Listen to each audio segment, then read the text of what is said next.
Hello guys, स्वागत आहे तुमचा माझ्या नवीन मिनी ब्लॉगमध्ये। सो बघू शकता मी इथे मस्तपैकी रेडी झालेले आहे आणि आपला बाबू अजून झोपलेला आहे। सो गाईज आज आम्ही चालले आहे माझ्या घरी। सो भरपूर दिवस झाले गेली नव्हते। सो यावेळी बोलले जा शनिवार रविवार सुट्टे आहे तर राहून घे। आणि इथे बघू शकता जाता आता बाबूसुद्धा उठलेला आहे। सो त्याला सांगितलं मामाकडे चालले तर त्याला खूप मजा आली। आणि घरी गेल्या बघितलं तर घरात कोण नव्हता, कारण की पप्पा गेल्या धंद्यावर आणि प्रसाद होता दुकानात, बाला गेला तर पोरा सोडायला, त्यामुळं कोणीच नव्हता। सो बघू शकता पूर्ण लाईट वगैरे बंद होती। सो मी पहिले घरात गेल्या पूर्ण लाईट वगैरे ऑन केल्या आणि कोणीच नाही, मी सांगते मी एकटीच आहे, कारण की यावेळी सुद्धा आम्हाला सोडून गेलते। तर मी पूर्ण लाईट वगैरे ऑन करून घेतल्या आणि मग गेली स्वयंपाक करायला, कारण की तुम्हाला माहीत आहे घरी गेल्यावर स्वयंपाक मलाच करायला लागतं ना, किचनसुद्धा नंतर घासून घेईन।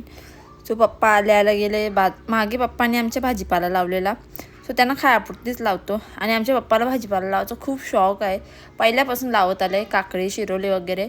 सो बाबूंना पप्पा गेलता, दीदीला पण जायचं होता। त्यानंतर इथे बघू शकता ही मंडळी निघालेली आहे फिरायला जायला, कारण की प्रसाद चाललेला उज्जैन ओंकारेश्वरला आणि इथे बाबूंनी घेतलेल्या बॉटल्स खेळायला। त्यानंतर संध्याकाळ झालेली आहे आणि बाबू परत बॉटलनीच खेळत होता। सो घरी गेल्यावर मी गेली का पारू येतेच। सो पारू आलेली मला भेटायला नाही। बघू शकता माझा भाचा पार्थ आणि ही आहे माझी बहीण परी। एकीकडे दीदीना बाबू पण खेळत आहे। त्यानंतर बाला गेलेला नाक्यावर दीदीला घेऊन, सो त्याने सर्वांना आणलेले आईस्क्रीम। सो इथे बघू शकता बाबू कसा आईस्क्रीम खात आहे आणि इथे दीदीनी परीनी पारूनी सर्वांनी आईस्क्रीम खायला घेतले ना, यांना काही वाटत नाही, माझी दाढ दुखत होती ना, मला दाखवून आईस्क्रीम खात होते। तर चला आजच्या मिनी ब्लॉगचा एंड इथेच करते। कमेंट करून नक्की सांग कसं वाटलं ते। Bye bye.